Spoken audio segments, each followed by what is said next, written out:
Let's be honest, there's no guidebook when it comes to relationships. So we end up having to stumble through life trying to figure things out for ourselves. What if there was a podcast that found the answers for you, that provided insight to build a successful relationship and ultimately find the companionship you've always hoped for? Welcome to the Girls Ask Guys show, where we answer the questions most people are afraid to ask when it comes to lessons in life and love. It's time to master this thing called life together with your hosts, John and Ashley. And welcome back to the Girls Ask Guys show, where we are your guide for dating, relationships, love, life, and everything else in between. Now, if you listen to our Tuesday show, you know today is the day that we are going to give you the long-term fundamentals, the things that you have to have if you want the best chance at having a long-term, sustainable relationship. This is an area that we dive into in our course, actually. And it's things that make marriages and long-term relationships work. It's like I guess you'd call it like a secret sauce. And we have other episodes coming up that you aren't going to want to miss. And you can apply this to any sort of relationship, whether it's short-term, long-term, even business relationships and friendships and things like that. These are simply tools that are going to allow you to be a better person. Exactly. And the first thing you need to know is that the quality of your relationships, all of your relationships combined, is going to determine the quality of your life. Mm-hmm. Think about it. If you hate going to work, then you come home and you're just in a foul mood. You don't want to go out. You don't want to meet anybody. Everybody you see, you just kind of pass by. But if you have a job that you love, then you come home, you might be a little bit tired, but you're happy to be home. You're happy to see everybody. When you're out and about, you just have more fun. You're not thinking about the boss that you hate or the 80 hours that you just knocked out. Yeah, like you said, man, if you have a bad relationship or no relationship, your life is like you're kind of left wanting something. You feel that little emptiness in your soul, and it's just like, I want to be around people. And this is a problem because then you end up overcompensating in different areas of your lives. If you're trying to ignore the fact that you don't have someone, you can overdo it in different vices, or you can overwork, or you can overeat or overexercise. And then you really, believe it or not, this is one thing I think also is when you end up like that, you can lose your identity and you become a bit of a yes man. Yeah, you start becoming extremely needy. Yeah. When you look at the total population of statistics and surveys, this is where we get our numbers from. The numbers that are out there say about 80% of all romantic relationships do not last. And the overall average for all age groups is about 3 years. Now, this also includes the on-again, off-again relationships. Now, as we get older, our romantic relationships tend to last a little bit longer. So if you're in your late 40s, your 50s, your 60s, the relationships that you have there, or that you develop in those age groups, those tend to last a little bit longer. But you also become more choosy. But still, the relationship can still end. So that raises the question, why? What we're talking about isn't exactly a secret. It's just stuff most people don't know, and you don't really think about because you're just trying so hard to make it work. And we're just going to kind of translate this stuff for you so that you can kind of understand the nerdy sort of doctor medical speak. And if you need a medical dictionary, Google is your best friend. But we always see people expecting too much from their partner, I think, and the partner doesn't know what to do because we've kind of thrown away the old traditional frame of what a relationship is. So now everybody is sort of in this bubble where it's like, what role do I play in a relationship? Before it was very traditional, man make fire, woman pick berry. Now it's like, what the f*** am I doing? Then on top of that, the woman can now make her own fire, and the guy can go pick his own damn berries. Yes, exactly. And there's like some real power. They're not even power dynamic shifts. It's just uncomfortable if you are used to growing up in a traditional society. And on top of that, we've kind of degraded relationships, and I will say that is probably the most true. And we don't even really know how to feel emotions at this point. Like, I think for a long time we were so rigid, and we're kind of like on a Rumspringa right now when it comes to relationships, because for so long it was like, you have to do this, you have to do this, you have to do this. And then one day the world turned 16 and just let loose. It was nuts. Yeah. Today, sex isn't one of those things that is held only for marriage. It's not something that is done strictly for passing on the family fortune and the family name and stuff like that. Sex today is pretty much it's like recreational. We go on our phones, we go on our tablets, we go on the computer, we swipe left or right to find our quote unquote one, or in today's terms, the next one. Yeah. Commitment today actually just means, okay, well, I'm just going to delete my app. And once we decide we really like somebody, well, we're going to clear our calendar and schedule for the next 3 months. Yeah. To really understand this and unconfuse what is confusing people is that people have love and desire mixed up. I agree with that, actually. A lot of people say love will conquer all, and all we need is love, and that love will get us through anything. And name any song written in the 1980s rom-com movie about love. And simply, that's wrong. And I know that from personal experience. I think when you're younger, you think, well, all I have to do is love a person and I can change them, or this will change. And the truth is, that's not true. Love is like the glue that keeps people together. You can love anyone, really. A friend, your pets. I love my dog more than anyone in the entire planet. And coworkers, too, when you guys get close. You care about these people, and you don't want to see them get hurt. The problem is that we romanticize this glue into something it isn't. Right. Scotch tape is not a resin epoxy. And a resin epoxy is not a replacement for an I-beam. Right. So when you take a look at this, and all this is going to make sense in a moment. But what I want to say first is that if you've been a long-time listener to our show, you're going to come to see why we use certain words so frequently, especially when getting ready to get out in the world and actually meet people. We consistently say, define who you are, what you need, what you want, and what you desire. So let's say you have defined who you are. In other words, you know your self-worth and you know your own identity. If you don't know that, well, that's something you have to figure out. And part of the list of traits that we keep talking about, like I now have 15 traits, Ashley has her list of traits, and that is what you need in the other person to bring to the relationship as part of your personal standards and interpersonal compatibility.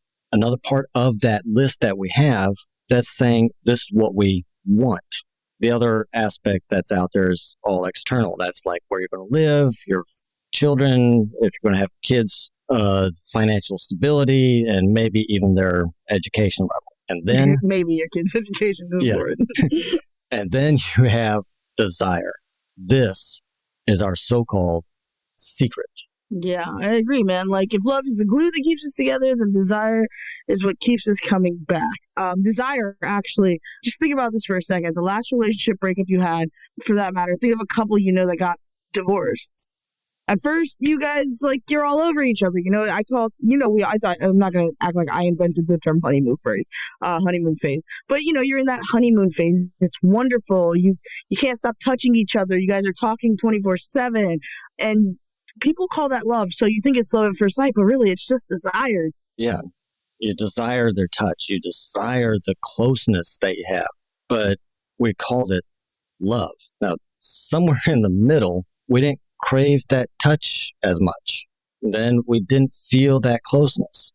And if you were married or living with each other, the last thing you stroked before going to sleep and the first thing you stroked when you woke up was your phone. We love the person lying next to us, but we no longer desire them.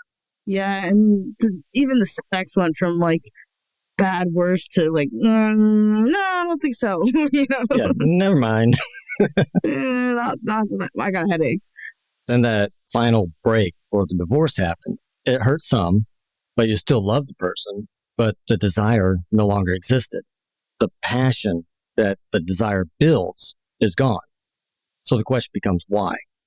Because no one knows what they desire. They just know that whatever it is or was is no longer there. So now the question becomes, how do I create desire? Well, before we go there, we need to look at what we are dealing with first. Right. Let's just take it all the way back to AP Psych class in high school. You got this little hierarchy of needs, and it's the basic desires that people want, which are basically like stability, reliability, familiarity, predictability, dependability, safety, comfort, and permanence. So people just want to be secure, and people want to know that the person that they're with, regardless of the type of relationship, is going to protect them. They're able to depend on them. They're able to be secure in their relationship with them. Right. And these are just the core that really everyone wants in a relationship. And these are universal. The study that we used to pull this from, well, not just one study, it was actually closer to about, it's a monumental task putting all this stuff together for you guys. But every single country out there, with the exception of a very, very few, we're talking like, they're like small tribes inside of larger countries.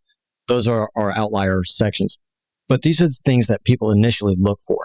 These are what they look for when things start to go bad. So when you're looking at somebody, they meet all of these. Awesome. I want them. And then something happens and you're not seeing them anymore. So you start looking for them. And whether we realize it or not, these are the core desires that everybody defaults to. If you think about it, everything is great. Okay, this isn't the person I signed up for. Right. I can't predict them anymore. Okay, the predictability is gone. Are they dependable? Now I'm not feeling so safe anymore, so the comfort is gone. And I don't see this thing going anywhere, so there goes permanence. See how we actually default back? But on the flip side of this, everybody also has a desire for such thing as novelty, mystery, adventure, edge, risk, surprise, and even the unknown. Yeah, I agree. We're asking people for one and the other. Right. And this is where I think people get, not to get too sidetracked, but I think this is where people get confused about dating like the bad boy or the edgy girl. You know what I mean? They're looking for that novel, that mystery, and that adventure. And the bad boy may not provide you with predictability. He definitely doesn't provide you with dependability, but that risk and that edge is you know what I mean? Like, yeah. Maybe I'm just damaged. No, actually, we're going to be getting into this later on in this show. We're going to get there. But the problem is that we are attracted to people's rough edges. Yeah, we love a broken person. We love the smooth parts. When you look at a jewel and how it's cut, we love those smooth edge lines and everything else. But with a person, we also like that rough edge part.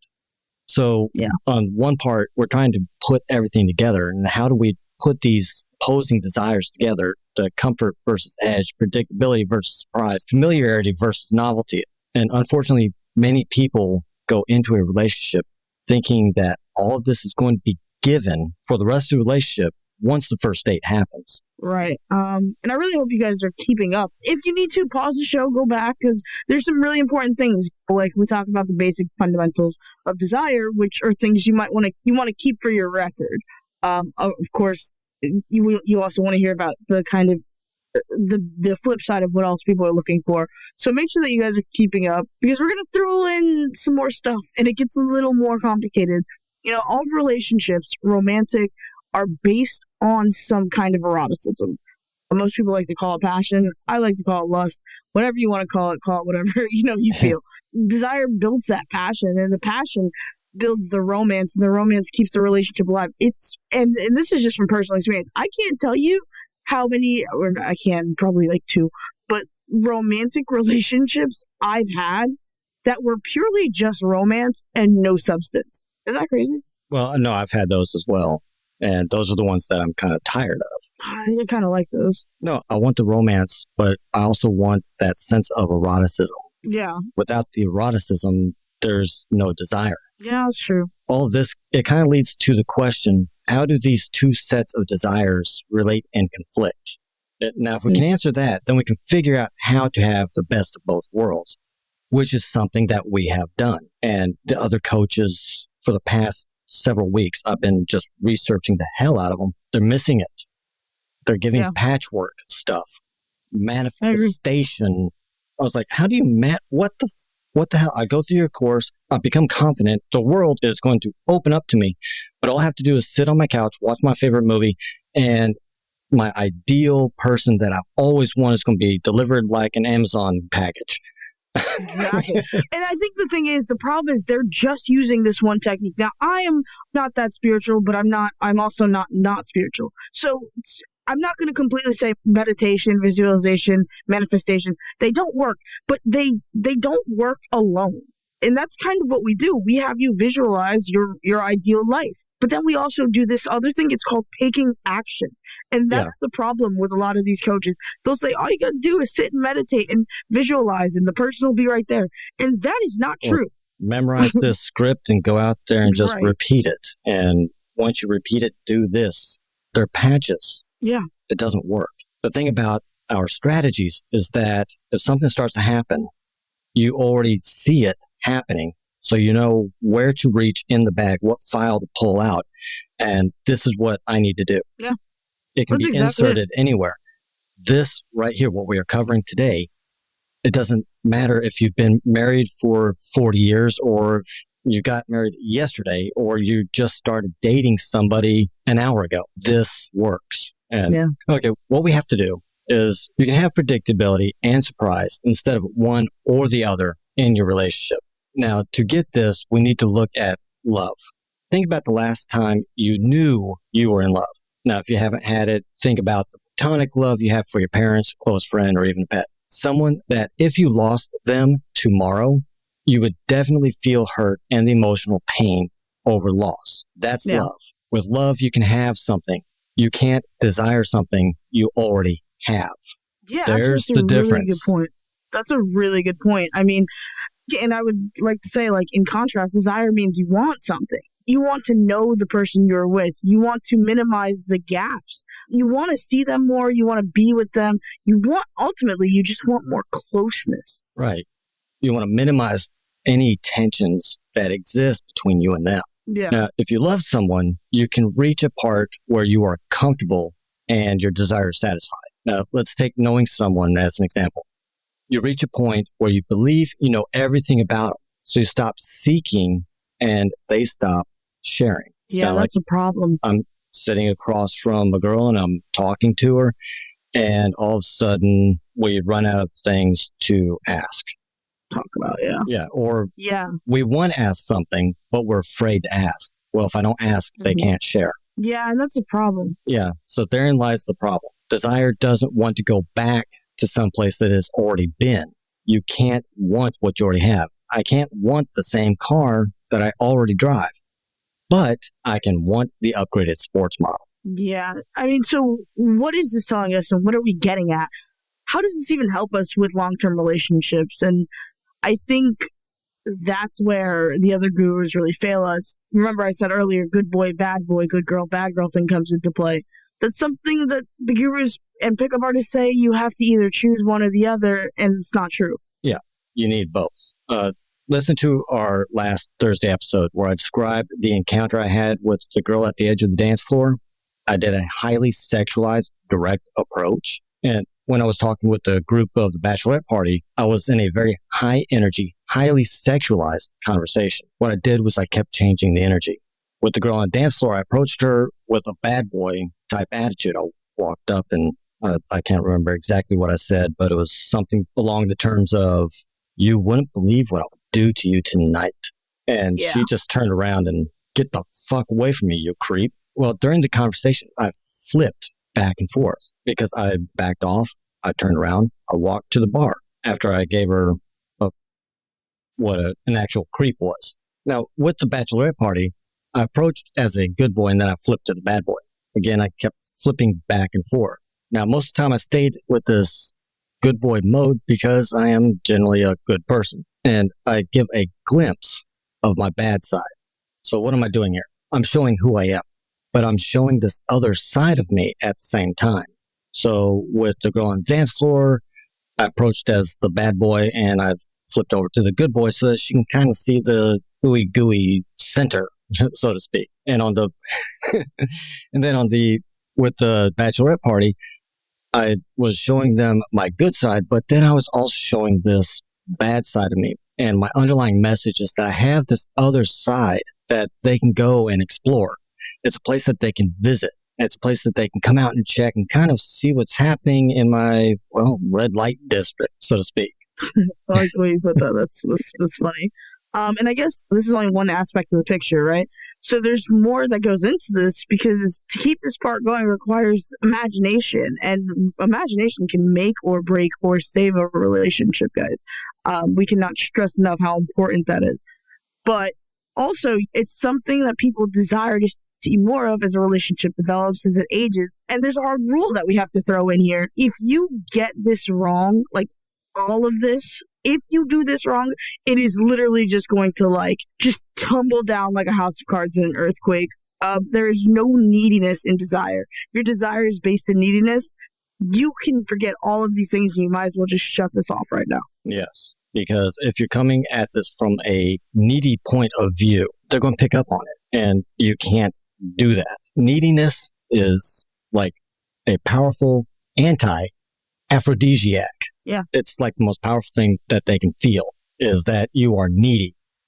And we have yet to work with anyone who got the other person turned on by needing them. We have a show, it's going to be coming up, where we give you some advice on overcoming neediness. And in our course, we go way deep into this so that you can practically eliminate it. Now, when I say go into a relationship and I can literally turn around and walk away, that's because I'm not needy. The way I approach somebody and they see I'm not here needing your approval. I don't need your phone number. I don't need anything from you. This is who I am. Do you want to join me? Yeah. That's where they're like, okay, if I don't take action now, he's gone. Exactly. Now, through working with different couples that want to put that spark back in their life, we have a very pointed question to ask. And when we sit down with couples, these are the questions that we ask individually. What draws you to your partner? Not attracted sexually, but what draws you to them? What pulls you to them? Sometimes there's like, I don't know. I don't know. Yeah. There's usually 3 universal answers that we get. A lot of gurus, especially pickup artists, heard the first one and they built their entire model around this. And the number one is when they are away or gone for extended periods of time. That's ridiculous. Yeah. And not only is it ridiculous, it's not ridiculous as an answer, but a lot of gurus recommend taking separate vacations to build desire. And they teach things like, what freeze out is, right, man? Yes. I've actually used freeze out and it can backfire. Freeze out is when they do something wrong, so you push them away and you don't even acknowledge them. And only when they do what you want them to do, then you start paying attention to them. Wow, that's absolute trash. Yeah, it is. It's trash and it's utter manipulation, especially for a person who is needy. You're playing with. It's what you're doing. Right. And the problem with separation periods is that the central value is placed on the reconnection with the other person, which is going to be short-lived. We show you in our course why this isn't always the best answer to give. But there are gurus and experts out there. You watch their videos or you read their blogs or visit their websites. If you have a problem with somebody, if you want to put the spark back in your relationship, take separate vacations. And then... So stupid. Yeah. There's places for that, but that shouldn't be the only advice you give to everybody. Yeah, I agree. The next most popular answer is when I see them doing something we love. And I have to tell you, this is no bullshit. If you've ever been in love and you watch someone do something they love, it is the most attractive thing in the fucking world. And it's so badly attractive that even if you guys are fighting, you can literally forget that whole thing. And I speak from real personal experience on this one. In other words, doing something they're passionate about, and you see it and you love it. And when you see them doing things they enjoy and are passionate about, there's that confidence, there's that radiance, there's that, it's almost primal, the attraction that they give off to you. And you're like, damn, I love this person. And it really does. It's like smoke and mirror. That shit's a magic trick. Yes. It's a fucking magic trick, dude. I cannot fall for that. If I'm mad at you and you're like, hey, do you want to come watch me play in my band? Hell no. Hell no. Because you know exactly how the night's going to go after that. Yeah. No, it's bullshit. Don't fall for it. Exactly. But this is one of those things that when you see somebody doing what they love to do, if they were doing it before you met them, and that is what you saw them doing that initially attracted you, and they are able to keep doing that throughout the relationship, it just shifts your perspective of them just a little bit. It's just a slight shift, and that's all that's needed. But the problem that sometimes happens is that if you sacrifice your passion for the relationship, you are giving up one of the most primal elements that initially drew the person to you in the first place. And when you're out there and you're doing something that you enjoy, that you're passionate about, you're demonstrating everything. Yeah. You don't want to give up two of the most powerful attraction factors that you have. I agree. Now, the third most popular answer that we get is when I'm surprised and we laugh together. And in talking to the individuals in the couple, we found that what they were really talking about is when the other person shows a side that they rarely show, or when they're able to bring out a side in the other person that they've been wanting to share. This is what we call novelty. I did this the other day at work. There's a woman that works behind the front desk, and I was doing my rounds. And I looked over and I waved at her, and she waved me over. Now, instead of walking over to the main desk, no, I started doing like a jig over to the main desk. And I've never done that before. And she just started busting up laughing. And she was having a really hard day, and that livened her day up. And I looked at her and I go, I can show you a technique where anytime you get stressed out, you can do this and it will melt away.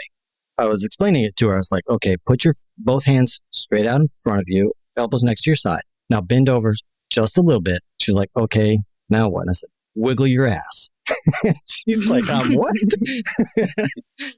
I was like, just do it. And she's like, I feel stupid. I said, exactly, but you're laughing. Do you feel the stress anymore? No. There you go.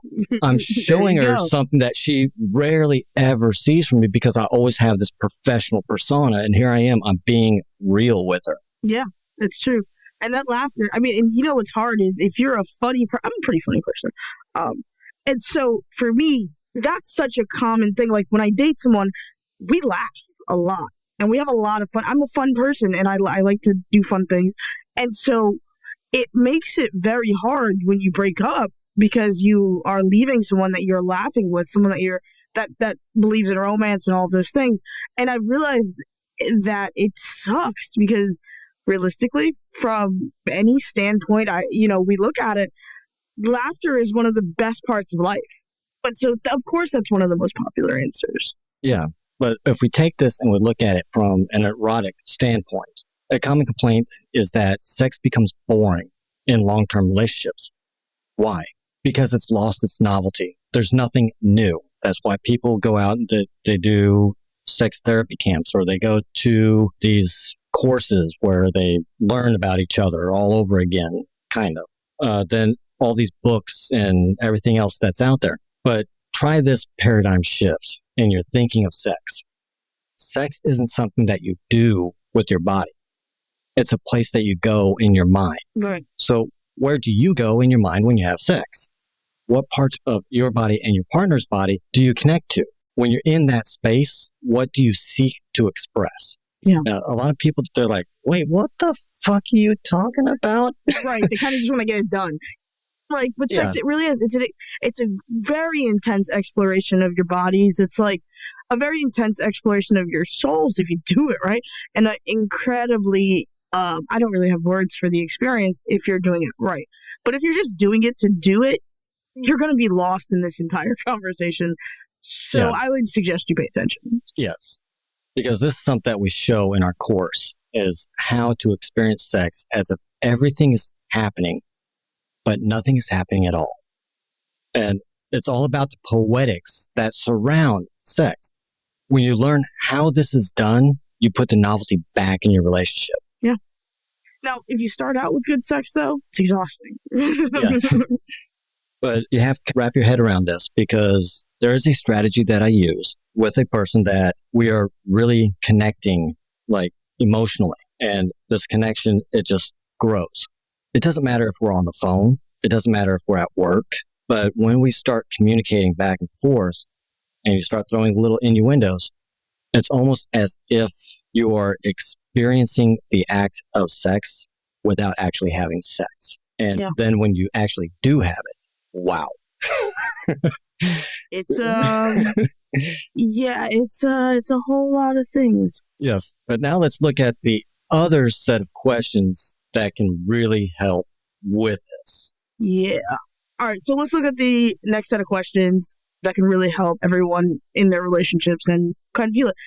The question really helps discover where the desire fades, and eventually it'll lead you down to answers that I don't even know if you're ready to hear yet.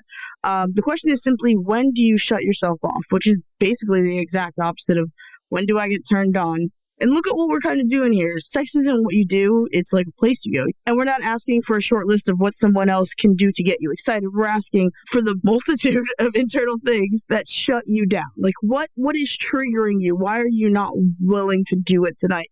And I think you have some of the common answers?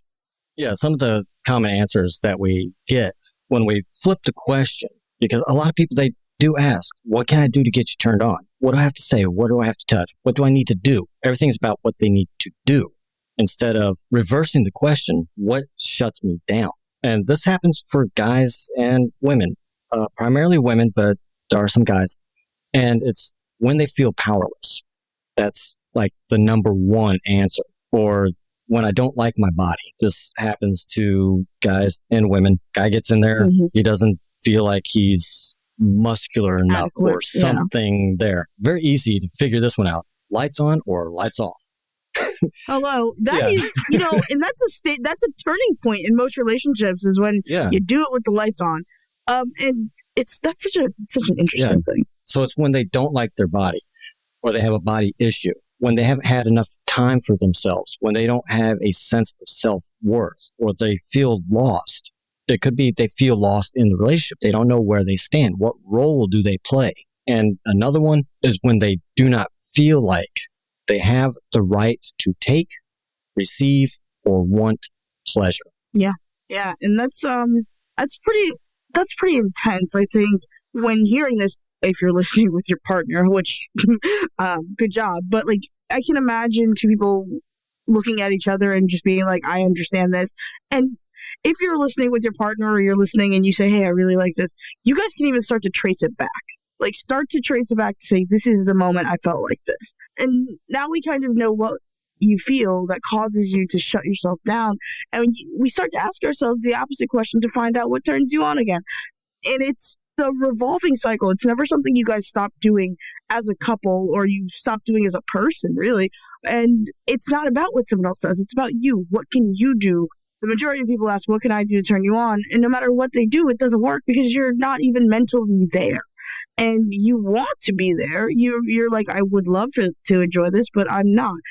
So taking that real self-inventory, taking the inventory with your partner, these two things are just important. Yeah. But if you're not there mentally, you might as well just be somewhere else. It's when they're asking, what can I do to turn you on? It's like they're at the front door and they're doing the cop knock and you're in another galaxy. So that's what we're looking at. And this is what we do internally. The reverse question of this is, I turn myself on when? Right. It's not what they do to turn you on. It's what you do in your mind to turn yourself on. And these answers, they're as different as the individual. So we can ask 50,000 people, we're going to get 50,000 different answers. Absolutely. So here's something to remember about desire. Unlike love, desire is not politically correct. What we would scorn somebody for doing during the day, such as power, dominance, jealousy, mischief, is the exact thing that turns us on at night. Mm-hmm. Think about that. In every couple, there's one that likes to be dominated and there's one that likes to dominate.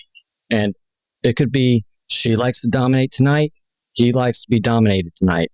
The next night, the roles are going to reverse. Some people, they like the whole jealousy thing. Think about dressing up and I'm going to play the little schoolgirl tonight or whatever it is. Or just doing the little mischievous things. Right. You're told as a kid not to play with your food, but what are you going to do in the bedroom? You're going to play with your food. Is that a euphemism? Like, that sounds like no. I mean, that's when you grab... No, you're literally eating in bed. Yeah, that's when you grab the chocolate and you're licking the chocolate off each other. You get it all over the sheets, yes. Man. Yes, that is the sort of sexual desire that you need to bring back into your relationship. It's funny. Yeah.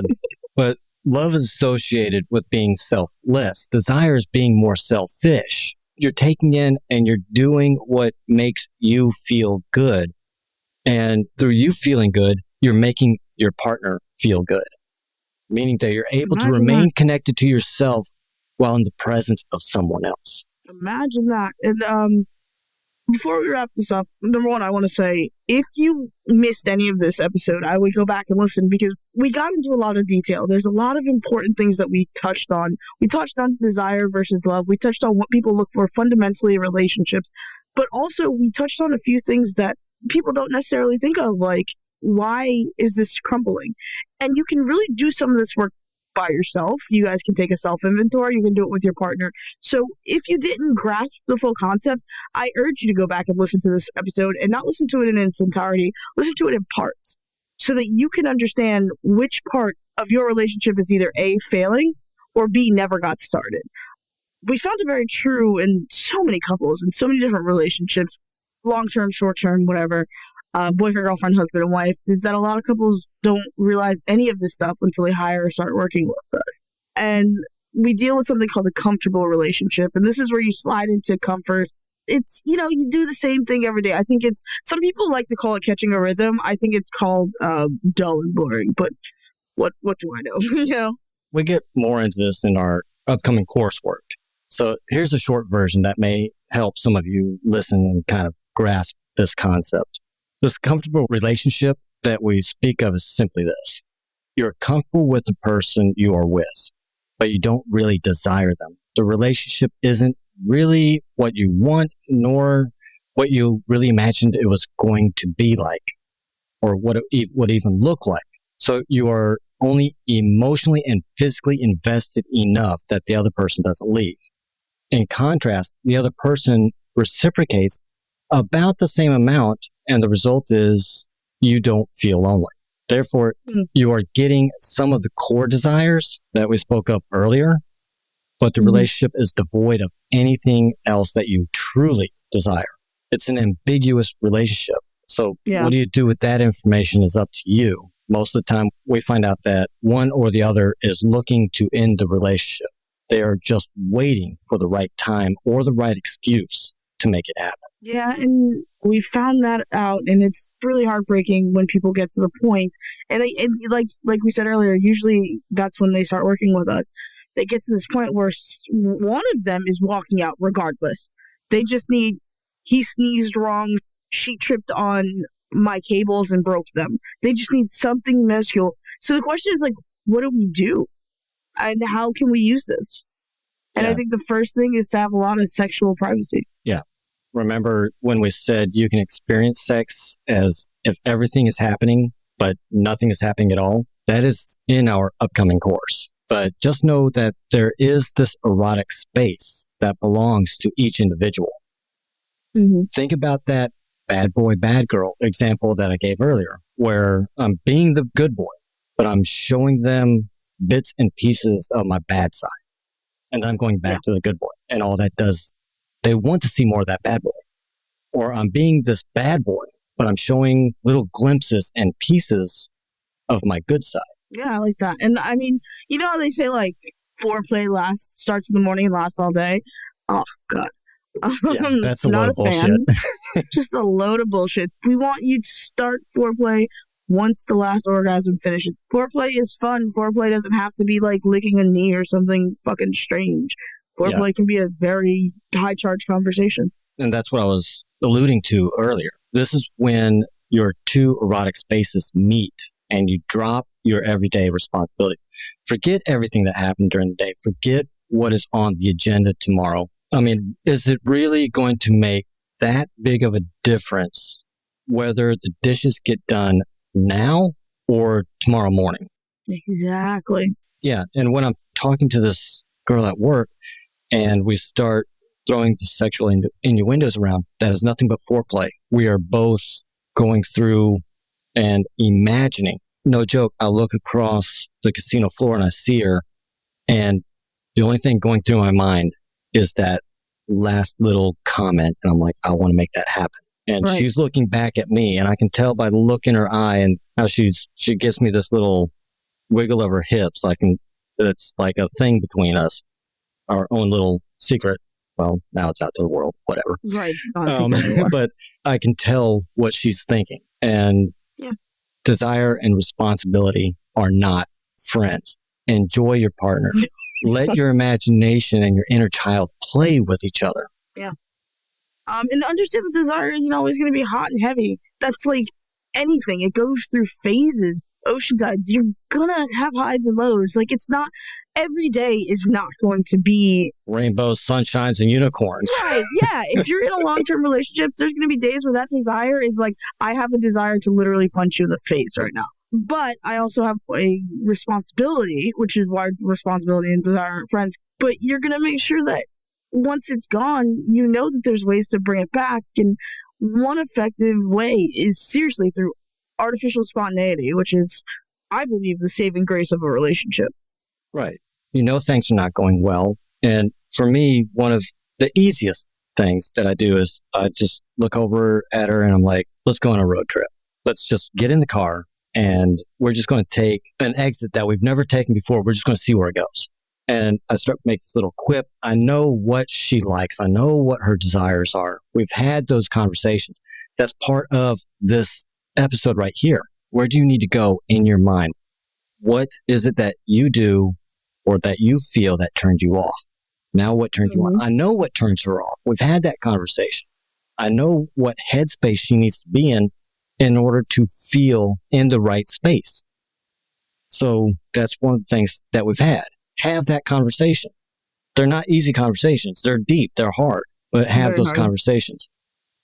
And instead of waiting for the universe to drop some magic on your relationship and your love life, create the magic yourself. In a long-term relationship, especially those that are extremely long, anything that could have been spontaneous probably has already happened.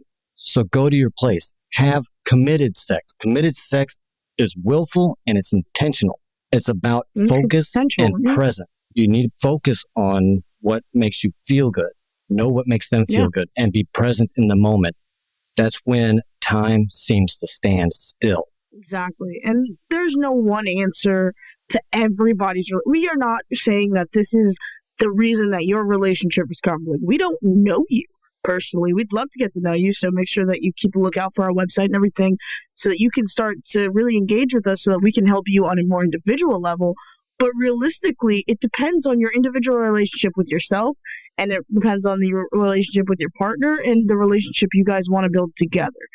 You may need everything we covered, or you might just need part of it. You might just need the desire part. You might just need the turn on, turn off part. You might just need the paradigm shift. Whatever part you need, make sure I honestly, and I said this before, go back and listen in sections. Write stuff down. Take some notes. Write us in. Say, hey, Ashley, John, how the hell do I do this? And we will make sure to get back to you. Right. Every situation is different. That's why what we do, we call it a strategy. You can apply it in different ways. To figure out how you can apply it to your situation, you may need to listen to this a couple of times.